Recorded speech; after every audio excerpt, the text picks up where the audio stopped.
Oke, Assalamualaikum warahmatullahi wabarakatuh. Selamat pagi anak-anakku peserta didik baru tahun pelajaran 2020-2021 SMA Negeri 1 Singorojo. Ya, bagaimana kabarnya kalian hari ini? Ya, semoga saja semua peserta didik baru ini selalu dalam keadaan sehat, ya, selalu mendapatkan nikmat dan karunia dari Allah Subhanahu wa taala. Dan tentunya kalian harus tetap selalu bersyukur dalam keadaan apapun. Ya. Selamat pagi anak-anakku ya. Nah, untuk di jam kedua ini materi MPLS-nya adalah tantangan pembelajaran menghadapi era revolusi 4.0 atau sering disebut 4.0 gitu ya. Nah, sebelum saya mengisi materi, perkenalkan dulu nama saya Desi Firmansyah. Saya di SMA Singorojo ini mengajarnya adalah mata pelajaran matematika ya. Nanti untuk lebih lanjut bisa perkenalannya ya. Nanti ada perkenalan lebih khusus lagi, nanti bisa kalian dibuka di channel YouTube, ada beberapa perkenalan dari Bapak Ibu Guru SMA Negeri 1 Singorojo. Oke. Kayak anak-anakku, ya di jam kedua MPLS ini saya akan menyampaikan materi yang ada di depan ini, tantangan pembelajaran menghadapi era revolusi 4.0. Mungkin anak-anakku sudah pernah mendengar ya, apa itu revolusi industri 4.0 ya. Kira-kira apa ya? Nah, ini pemerintah melalui Kementerian Perindustrian merancang Making Indonesia 4.0. Nah, sebagian roadmap itu terintegrasi untuk mengimplementasikan sejumlah strategi dan inovasi dalam memasuki era industri 4.0. Nah, revolusi industri itu sendiri, nama trennya ya, yang seperti saya sebutkan di awal itu otomatisasi dan pertukaran data terkini dalam teknologi industri pabrik. Ya. Nah, perjalanannya revolusi industri itu sebenarnya sudah dimulai dari zaman dulu ya. Kenapa ada revolusi industri 4? Tentunya ada revolusi industri di sebelumnya. Nah, seperti pada gambar berikut, tahapan revolusi industri ya. Yang pertama itu sebenarnya dimulai tahun 1800 ya. Ini dengan ditemukannya mesin uap ya. Ini disebut dengan revolusi industri 1.0. Ya, kemudian di tahun 1900 itu dimulainya revolusi industri 2.0. Apa itu? Nah, setelah ditemukannya mesin di sini, ya, kemudian revolusi industri ini ditemukannya listrik dan assembly line untuk meningkatkan produksi atau tadi kalau revolusi industri yang pertama baru ditemukan mesin. Nah, kalau di revolusi industri 2 ini ditemukannya mesin itu sudah lebih lanjut, ditingkatkan lebih lanjut untuk produksi massal ya. Nah, kemudian dilanjutkan di tahun 2000 itu terjadi revolusi industri 3.0. Nah, ini inovasi semakin berkembang pesat ya. Nah, ini semua mulai tergantikan dengan mesin ya di tahun 2000.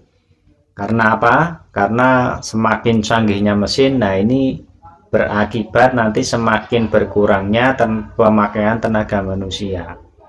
Nah, kemudian dilanjutkan sekarang ini revolusi industri yang keempat. Nah, ini kegiatan manufaktur terintegrasi melalui penggunaan teknologi wireless dan big data secara masif. Ya, berarti nanti semua kegiatan manufaktur atau pabrik dan sebagainya itu digunakan itu melalui teknologi wireless ya. Ya, tidak secara langsung bisa jarak jauh. Nah ya, nah ini adalah tahapan revolusi industri dari revolusi industri pertama sampai yang sekarang adalah revolusi industri 4.0.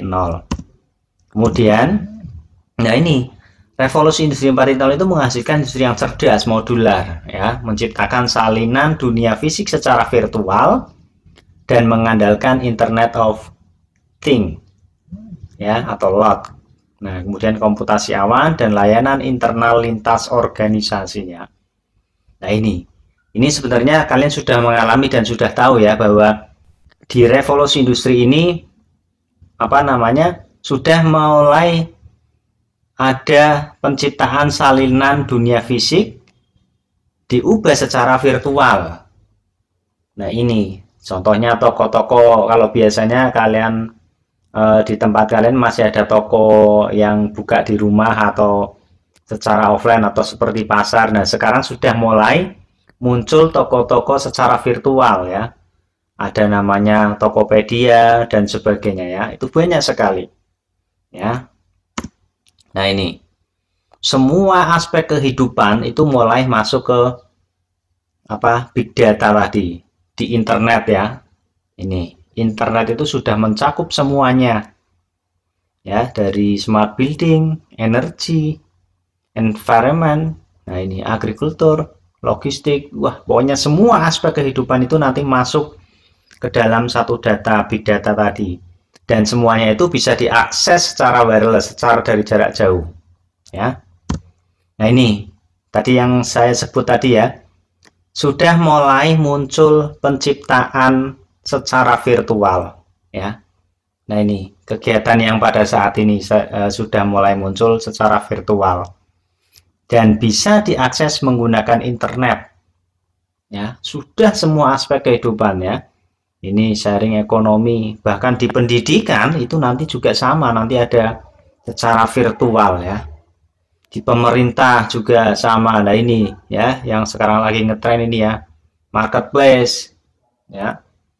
Ini saya cantumkan di situ 2, sebenarnya banyak lagi, lebih dari 2 itu ya.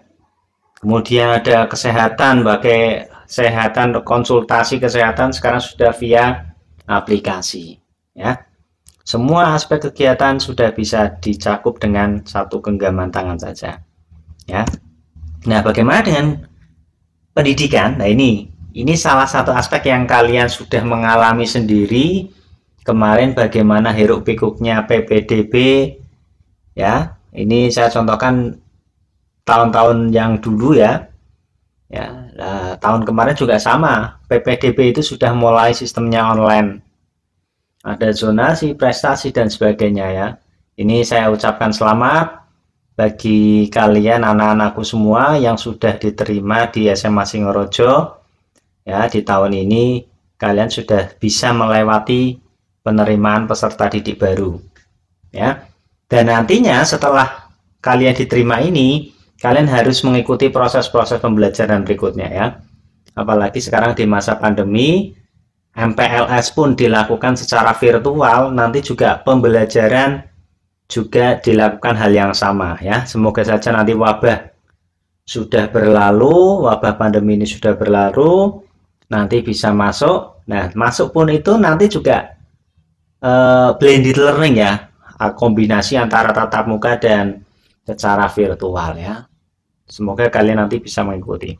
Nah, ini untuk revolusi belajar. Nah, ini kalau di dalam pembelajaran ini banyak sekali aplikasi yang bisa dipakai untuk mendukung pembelajaran ya. Kalau di kakak kelasmu itu sudah mengalami di semester kemarin itu menggunakan Jagaratu ya, menggunakan Jagaratu. Bagaimana teknis pemakaiannya nanti akan dijelaskan lebih lanjut setelah MPLS ini berakhir. Nah, nanti kalian akan mendapatkan cara-cara bagaimana nanti pembelajarannya, apakah menggunakan Google Classroom atau YouTube ya, atau Adobe Flash atau Microsoft dan sebagainya, atau Google Meet ya. Itu banyak sekali. Nanti kalian akan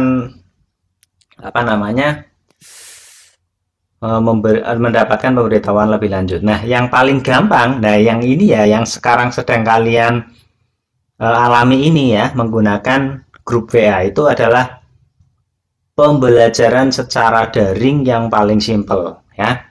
Semoga saja nanti kalian bisa mengikuti semuanya Ya, tidak ada kendala sehingga apa yang diharapkan dari pembelajaran bisa dicapai.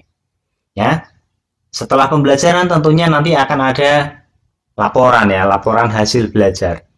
Nah, di SMA Singorojo ini sudah diterapkan mulai dari tahun 2017 atau ya kalau tidak salah, itu menggunakan aplikasi e-raport ya.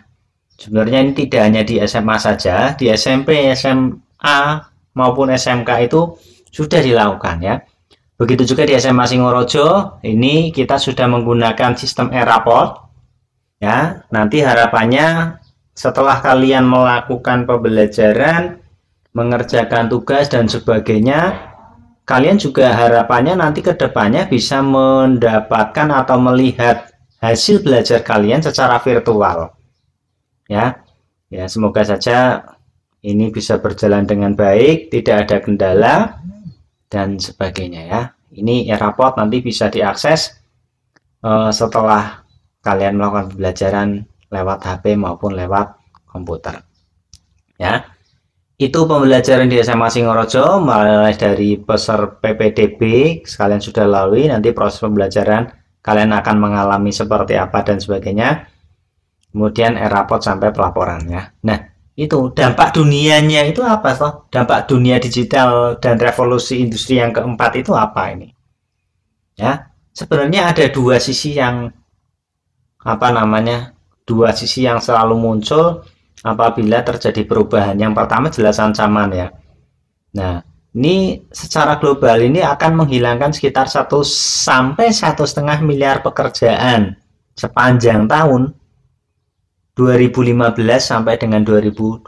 Nah, yang seperti saya jelaskan di awal tadi, bahwa dengan terjadinya revolusi industri yang keempat ini nanti akan semakin mengurangi penggunaan tenaga manusia. Ya, makanya kalian harus bisa mengikuti perubahan-perubahan yang terjadi ini, ya, harus mengikuti dan bisa beradaptasi. Kemudian yang kedua itu diestimasi bahwa di masa yang akan datang 65% murid sekolah dasar di dunia itu akan bekerja pada pekerjaan yang belum pernah ada di hari ini. Ya, kalau mungkin dulu apa sih itu YouTuber? Nah, itu kan. Apa sih itu jualan online? Itu apa sih? Dulu itu sebenarnya tidak ada. Ya, yang namanya jualan ya ada orang datang beli barang, kita ngasih barangnya terus dapat uang. Nah, kalau dulu tidak ada yang namanya marketplace, jualan di Facebook, jualan di Tokopedia ataupun di Shopee itu tidak ada.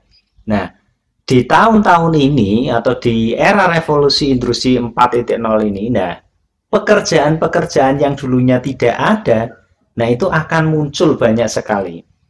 Nah, maka pintar-pintar kalian harus bisa mengikuti perubahan-perubahan yang ada sehingga nantinya kalian tidak akan ketinggalan informasi, bisa mengikuti perkembangan zaman ya. Nanti sukses di kedepannya. Nah, ini seperti yang saya bilang tadi bahwa akan 1,5 miliar pekerjaan hilang, maka muncul sebuah peluang ya. Nah, ini peluangnya yang harus kalian manfaatkan betul-betul. Di era digital seperti ini, kalian itu bisa memberikan peningkatan net tenaga kerja hingga 2,1 juta pekerjaan yang baru ya. Dari ancaman hilangnya pekerjaan yang dikerjakan oleh manusia digantikan dengan mesin, maka akan muncul lagi peluang ini tenaga kerja yang baru yang dulunya tidak ada ya. Nah, sekarang muncul pekerjaan-pekerjaan baru yang seperti saya bilang tadi, YouTuber, ada jualan online, ada pokoknya banyak sekali. Nah, kalian pintar-pintar menangkap peluang yang ada ya. Kemudian yang kedua adalah terdapat potensi pengurangan emisi karbon yang kira-kira itu 26 miliar metrik ton dari 3 industri. Yang pertama elektronik ya, logistik, otomotif dan itu ya. Nah, itu ancaman dan peluangnya. Kemudian, nah bagaimana kita meresponnya di masa depan itu? Nah, ini yang pertama ya yang harus kalian benar-benar persiapkan ya. Komitmen peningkatan investasi di pengembangan digital skill ya, digital skill. Kalian punya HP itu harus benar-benar dimanfaatkan ya.